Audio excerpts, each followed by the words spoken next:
Hello student, welcome to my channel genius study. आज हम करेंगे हनीसकल बुक का यूनिट 2 की poem.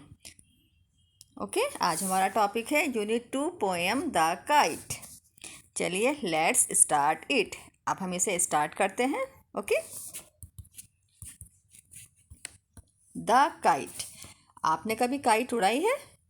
All of us like to fly kites. क्या आप सभी को काइट उड़ाना पसंद है? Have you ever try to fly one? क्या आपने कभी काइट उड़ाई है या उड़ाने की कोशिश की है? Read this poem about a kite as it flies in the sky.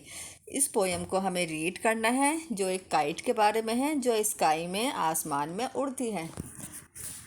Okay, how bright on the blue is a kite when it's new.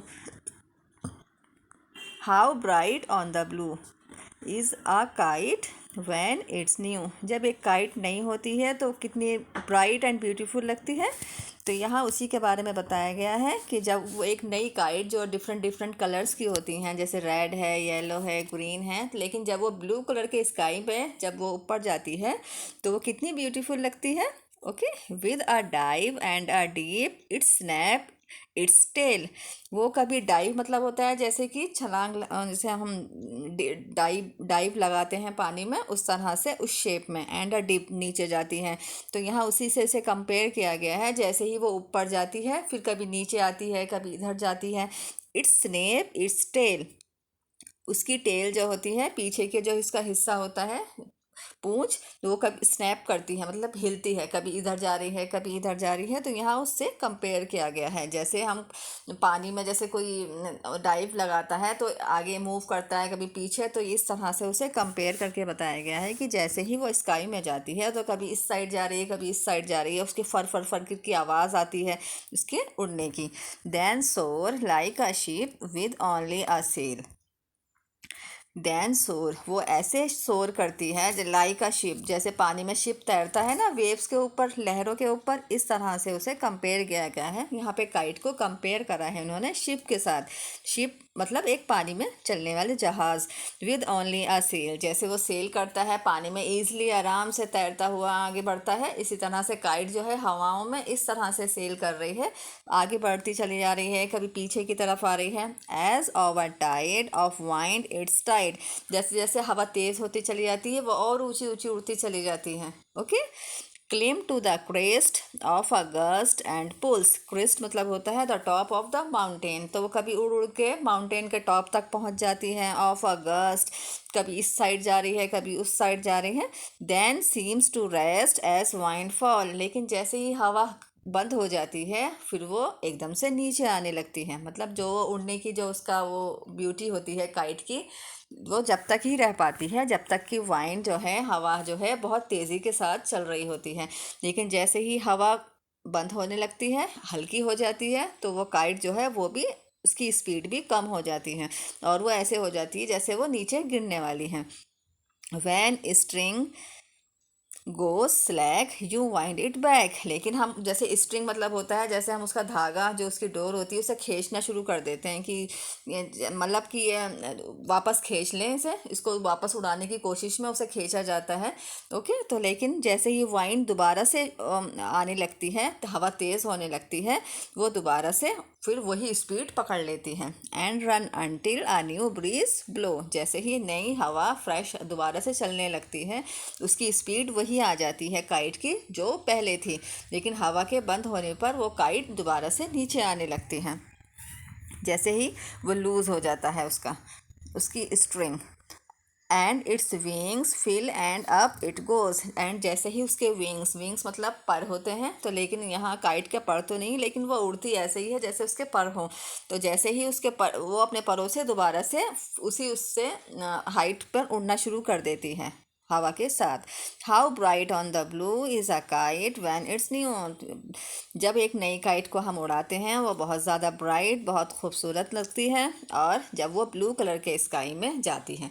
Okay, but a रेजेंडर thing you never will see. रेजेंडर मतलब होता है फटा हुआ कोई चीज़, जैसे पुरानी हो जाती है, लेकिन वो काइट जैसे हम उसे उड़ाते हैं जब तक तो वह नई नई सी लगती है, लेकिन जब वो उड़ती है इधर उधर जाती है तो वो थोड़ी सी पुरानी सी लगने लगती है, कहीं से फटी हुई सी भी दिखाई देने लगती है।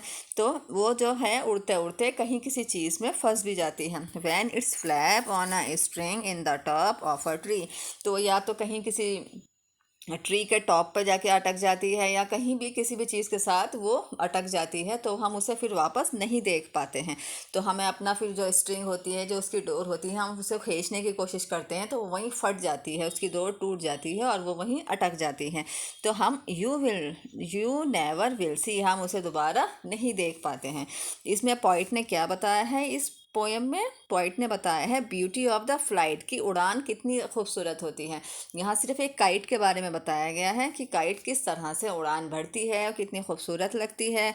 कभी हवा इसे इधर घुमाती है, कभी उधर घुमाती है। वो अपनी फ़्लाइट उसकी इतनी खूबसूरत होती है कि वह टॉप ऑफ द माउंटेन तक पहुँचने की कोशिश करती है, लेकिन फाइनली जब उसकी हवा कम होती है तो वो फिर नीचे आने लगती है, वो लूज़ होती चली जाती है और लास्ट में आके ऐसा होता है कि वो कहीं ना कहीं अटक जाती है, तो वो उसकी खूबसूरती है वो फट जाती है और उसकी खूबसूरती जो है वो ख़त्म होने लगती है। ओके, ये हमारी पोएम थी द काइट। ओके, इनके राइटर का नाम है हैरी बैन। चलिए अब हम इसके क्वेश्चन आंसर करते हैं। आई होप आपको ये काइट वाली पोएम अच्छे से समझ आ गई होगी। चलिए अब हम इसके बैक एक्सरसाइज कंप्लीट करते हैं। Working with the poem. Question 1, list out the action words in the poem. हमें उन एक्शन वर्ड्स की लिस्ट बनानी है जो इस पोएम में यूज़ हुए हैं। 3 इन्होंने पहले ही दे रखे हैं। डाइव लगाना, डिप करना, नीचे गिरना, स्नैप करना। ओके, आगे के हमने फाइंड आउट करने हैं। Find out the meaning of these words, और हमें उनके मीनिंग्स भी बताने हैं कि इनका क्या मतलब है। चलिए आंसर देखते हैं। डाइव का मतलब क्या होता है, to enter into the water intentionally. Enter करना पानी के अंदर, जैसे स्विमिंग करते हैं पानी के अंदर नीचे की तरफ डाइव लगाना। Specially with the head first, उसके अंदर सबसे पहले हेड जो होता है, सबसे पहले हेड पानी के अंदर जाता है। ओके, डाइव लगाना। अगला है dip, to enter into water momentarily. Dip करना है, टू एंटर पानी के अंदर, डिप करना पानी के अंदर नीचे तक जाना। Okay, snap, to make a sharp और क्रैकलिंग साउंड। शार्प मतलब होता है तेज़, बहुत क्रैकलिंग बहुत तेज़ वाला साउंड निकालना, जैसे बहुत तेज़ चीखने वाला साउंड जो होता है। टू मेक अ, बहुत तेज़ साउंड निकालना जो बहुत चीखने वाला होता है। सोर्स मतलब होता है टू फ्लाई अलाफ्ट, फ्लाई करना बहुत ऊंचे तक।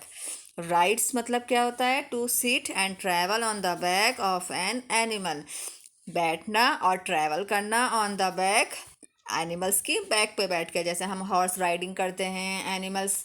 और किस चीज़ की राइडिंग होती है, एलिफेंट राइडिंग होती है, कैमल राइडिंग होती हैं। तो ये यहाँ पे राइड वर्ड का मतलब यही है। फ्लैप करना क्या होता है, टू टॉस शार्पली, टॉस करना जैसे टॉस करते हैं ना शार्पली, बहुत तेज़ी के साथ। पुल्स मतलब होता है धक्का लगाना, मतलब किसी चीज़ का प्रेशर डालना। To exert force upon to cause और tend to cause motions toward, जैसे हमें किसी चीज़ को हटाना है यहाँ से, तो हम उसे धक्का लगा के हटाते हैं ना, तो अपना पूरा प्रेशर उस चीज़ के ऊपर लगाते हैं ताकि वो चीज़ आगे आगे की तरफ चली जाए। तो पुल्स मतलब होता है धक्का लगाना, मतलब अपना फोर्स लगाना पूरा, किसी चीज़ को मोशंस को चेंज करना। ओके, ये हमारा फर्स्ट क्वेश्चन कंप्लीट होता है। यहाँ आपने एक्शन वर्ड्स बताने हैं और उनके साथ में मीनिंग्स भी बताने हैं। यहाँ पे दिए हैं dive, dip, snap, soars, ride, flap and pulls. Okay, अब हमारा क्वेश्चन नंबर 2 है, read this line from the poem. ये वाली लाइन जो पोएम की है इसे रीड करिए। Then soars like a ship with only a sail. यहाँ पर काइट को शिप के साथ कंपेयर किया गया है। काइट जो है ऐसे उड़ रही है जैसे शिप पानी के अंदर तैरता है। सेल मतलब तैरना, विद ओनली अ सेल, इस तरह से काइट जो है वो आसमान में सेल कर रही है। तो यहाँ शिप, काइट को कंपेयर किया गया है शिप के साथ। तो आगे है the movement of the tailless kite is compare to a ship with a sail. यहाँ पर टेललेस, जिसकी टेल नहीं है, उस काइट को कंपेयर किया गया है एक शिप के साथ जो कि पानी में सेल कर रहा है। This is called a smiley. इस तरह से कंपेयर करने को कि ये ऐसा है जैसा वो चीज़ होती है, तो उस चीज़ को स्माइल कहते हैं। Can you suggest what or who the following actions may be compare to. क्या आप ये बता सकते हैं कि इन्हें, ये जो यहाँ पर साइन इधर दिए हुए हैं, कि इन्हें किसके साथ कंपेयर करना सही रहेगा। चलिए देखते हैं। ही रन लाइक, वह दौड़ता है, लाइक मतलब तेज़, किस वो ऐसा दौड़ता है जैसे कि सबसे तेज़ दौड़ने वाले, पहले हमें किसी चीज़ के बारे में सोचना पड़ेगा कि सबसे तेज़ कौन कौन दौड़ता है। एनिमल्स में डीर दौड़ता है, पता है आपको कि डीर जो होता है, हिरन, बहुत तेज़ी से के साथ दौड़ता है, बहुत तेज़ स्पीड होती है। तो यहाँ पर इसे रन को ही मतलब किसी इंसान को डीर के साथ कंपेयर किया गया है। He run like a deer, वह ऐसे दौड़ता है जैसे कि एक हिरन। ओके, तो ये जो कंपेयर करना हो गया किसी चीज़ को दूसरी चीज़ के साथ, तो ये स्माइल कहलाता है। ही ईट लाइक, वह खाना खाता है, लाइक अ हॉर्स। हॉर्स जो है, हॉर्स के बारे में ये कहा जाता है कि वो बहुत ज़्यादा खाते हैं, मतलब वो कंटिन्यू सारा दिन मतलब खाने के उसमें ही रहते हैं, पोजीशन में। तो ही ईट, वो खाना खाता है, like a horse. Okay, next है शी सिंग लाइक, वह गाना गाती हैं, लाइक अ नाइटिंगल। नाइटिंगल एक बर्ड का नाम है जो बहुत खूबसूरत गाती है, कोयल जिसको कहते हैं। ओके, तो वह एक कोयल की तरह गाना गाती है। अगला है इट शाइन लाइक, वह शाइन करता है, like a glow worm. Glow worm किसे कहते हैं? चमकने वाले, वर्म मतलब जुगनू को। जुगनू को देखा है आपने कभी? वो कितनी लाइट करता है, उसके अंदर से इतनी सारी रोशनी आती है, वो टिम टिम टिम टिम टिम ऐसा वाला उसकी रोशनी वो होती है। तो इट शाइन, वह चमकता है, लाइक अ ग्लो वर्म, वह चमकता है एक जुगनू की तरह। अगला है it flies like a kite, वह उड़ता है, लाइक अ काइट, की वो एक काइट की तरह उड़ रहा है। तो ये इस तरह से इन्हें कंपेयर किया गया है। He run like a deer, he eat like a horse, she sing like a nightingale, it's shine like a glow worm, it flies like a kite. Okay, इस पोएम में सिर्फ ये 2 ही क्वेश्चंस थे। आई होप आपको अच्छे से समझ आ गए होंगे। ये फर्स्ट क्वेश्चन है और ये इसका सेकंड क्वेश्चन है। ओके, आई होप आपको मेरी ये वीडियो अच्छे से समझ आ गई होगी। अगर किसी को कहीं पर भी कोई भी प्रॉब्लम हुई हो तो प्लीज़ मुझे कमेंट बॉक्स पर लिखकर ज़रूर बताएं। अगर मेरी वीडियो आपको अच्छी लगी हो तो प्लीज़ इसे लाइक करें, शेयर करें और सब्सक्राइब ज़रूर करें। अब हम फिर मिलेंगे हमारी अगली वर्कशीट, अब अपनी अगली वीडियो में। तब तक के लिए bye bye and take care.